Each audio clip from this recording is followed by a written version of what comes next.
Welcome back, guys. My name is Patrick, aka Chief Pat, and today, bringing you guys a brand new video. Now today, I wanted to do a video talking about clan war tournaments because it's a pretty hot topic inside of the community. A lot of questions have been raised about it, and seeing as I've actually been at most of the events Supercell has held while they're testing out some of these new formats, I wanted to give you guys my own opinion on the matter because there's some stuff that I agree with that's being said, as well as some other questions I want to bring up to even say, how is this ever going to work with the current clan war system that we have? But first of all, let me remind you guys that all my opinions are of my own, even though I was on a Supercell broadcast and commentating these events. These are all me. Nothing that I'm saying reflects the ideas of Supercell or the Clash team. So now that I have that out of the way, let's go ahead and first of all talk about the 3 tournaments that we've had so far. So we had Nordic Clash, which was the ever first clan war tournament held by Supercell using that private tournament server. I know people may have set up tournaments in the past with the current system, which was probably a big pain, seeing as it takes 2 days to complete a single war. But anyways, Nordic Clash was the first one where Sweden was the winners.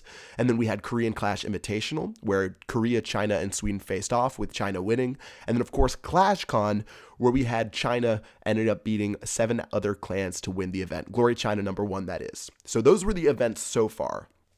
And a lot of complaints have come about based on, number 1, people feel that the war community is not being properly represented during these. And then number 2, that a lot of the attacks that you're seeing are bad and the army compositions are flat out wrong. And you might have heard Galadon and I question some of the attacks on the broadcast. We're not idiots when we're commentating these events, when we see a lot of go wipes and different stuff like that.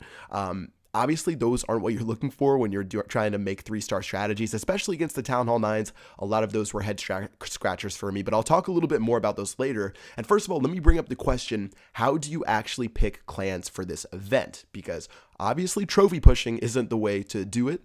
You don't want to pick a clan based on trophies, because trophies and clan war have absolutely zero implications whatsoever, seeing as they're completely different spectrums of the game. I'll tackle trophy pushing later because I think trophy pushing is probably even more broken than the current tournament system. But still, let's just keep on pace. And how do you pick clans for this event? Because first of all, there's no ranking system or accurate way to determine who are the best clans in the game. If you think about certain statistics that you might want to use, let's say win-loss, we're going to pick the people who have won the most wars this year and have the best percentage record. Well, unfortunately, I think that's sort of fudgeable if you just match up against your sister clans. I know people have set up wars with each other before. We've set up wars with our feeder clan in the past. Let's just say you keep matching up against people and keep losing against those people. So let's say you match up against like your feeder clan, just keep throwing wars and adding to your winning percentage. It's pretty obvious that you're able to fudge those stats as well as other stats inside of clan wars. I don't know if you're going to find a way statistically to make this work out besides having some sort of, I don't know. It would have to be a different sort of system than they have right now. Just currently, there isn't a way to determine who are the best clans inside of the game. It just doesn't exist right now. And if there was, how do you determine which clans are fair play and who aren't? That's a pretty touchy subject, probably something that I really don't want to get into, but you have to determine which clans are playing by the rules and which aren't. And I think that just opens up a giant question mark inside of Supercell's heads when they're picking these sorts of wars. So maybe they gravitate towards trophy pushing clans. I don't know how they chose the Chinese or the Korean clans. Maybe some of those were trophy pushing. Maybe some of those were based on stuff they saw inside the community. But it's obvious that we're not getting the best clans in the war right now. And that's a problem. You want to have these tournaments with the best clans in the entire war. Of course, we saw some impressive attacks, but you wouldn't want to see the best of the best for these types of events. And that goes to another thing. For these clans, the current clan war format is 24 hours of preparation followed by 24 hours of battle. Now, for these events, if you guys don't know, the clans actually see the bases they're going to attack 20 minutes before the war starts. And as far as I know, for the fair play clans who play by the rules, usually they take a look at the base and they map it out. They see exactly how they're going to path their troops, whether it's mapping out the defenses, mapping out the buildings on the outside to make sure their super queen goes right, making sure that they're going to drop their giant on this specific tile and it's going to be able to tank this while their other troops are doing something else. Usually it's a lot more preparation that goes into these types of attacks. I've seen videos that many war clashers have done. It seems like it's like that. Personally, for me, I've never branded myself as a war expert. I don't think I've ever said that. Maybe when the wars first came out, but over these last couple of months, I've definitely been slacking when it comes to war. But I generally know what happens during these raids, even if I don't do them myself. Anyways, I'm just saying the process for these sorts of attacks requires extensive preparation just for the current clan war format. That's why for some channels you're able to see these people pull out these amazing attacks that of course are completely fair play, and they're just mapping out the base and everything's down to a science, and those raids are absolutely awesome to watch, to really just watch a base get destroyed in such a perfect format. But if you only have 20 minutes to prepare, maybe some of these clans like Glory China, we saw a lot of their great attacks. Maybe there's just not enough preparation time for these guys. And is it possible to give these guys enough preparation times for these type of events while keeping them in an environment where they're being watched by referees and stuff like that? So it's really tough to see, are these guys given enough preparation time? And if you give them more preparation time, what's going to happen as far as keeping the fair play intact? So yeah, that's it as far as picking clans, as well as some of that other stuff. Also for the army compositions, maybe some people, they saw certain bases, they didn't have enough time to plan, and they just decided to bring out the Go. I don't know why a lot of those honestly, I can't even make anything for that. Using Go Wipe as like a Town Hall 9 against another Town Hall 9, it was pretty confusing to me.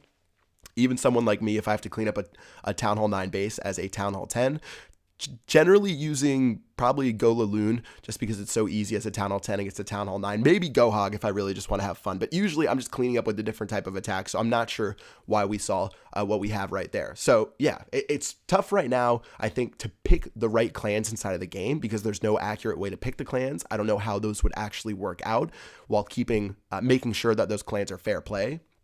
And it's also a question, is this format going to work out with only having 20 minutes of preparation? Those are just the questions that I have right now. And is it ever going to, it brings up another question. Are clan wars ever going to work for this type of format? I don't see it inside of my head right now.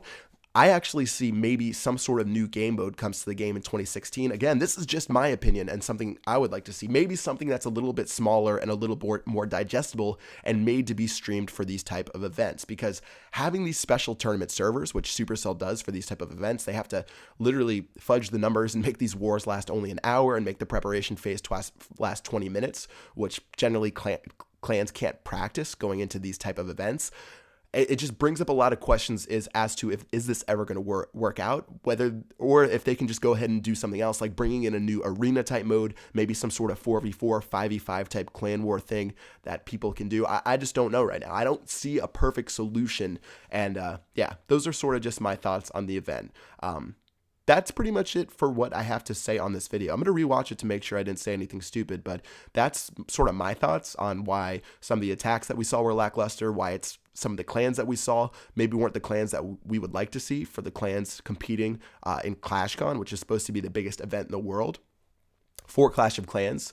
And those are just my thoughts on the matter. I'm a little bit worried as far as what they're going to do as far as these type of tournaments, because I've been along the way for these type of tournaments, and I've been hoping for something to click in my head and say, bam, that's the right format. That's the right way to pick the clans. And I haven't seen anything just yet from these types of formats. And that's a little bit troubling going into 2016. And this is really the last tournament that is scheduled. I've been doing this commentary stuff for like the last 5 months for these type of events, but luckily I get to go back home in a couple of days and just hang out, which is going to be amazing.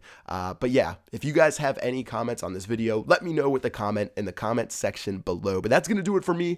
Clan War tournaments, lots of questions to be asked, and I'd love to hear what you guys have to say. That's going to do it for this video. Until next time, I will see you guys later. Peace out.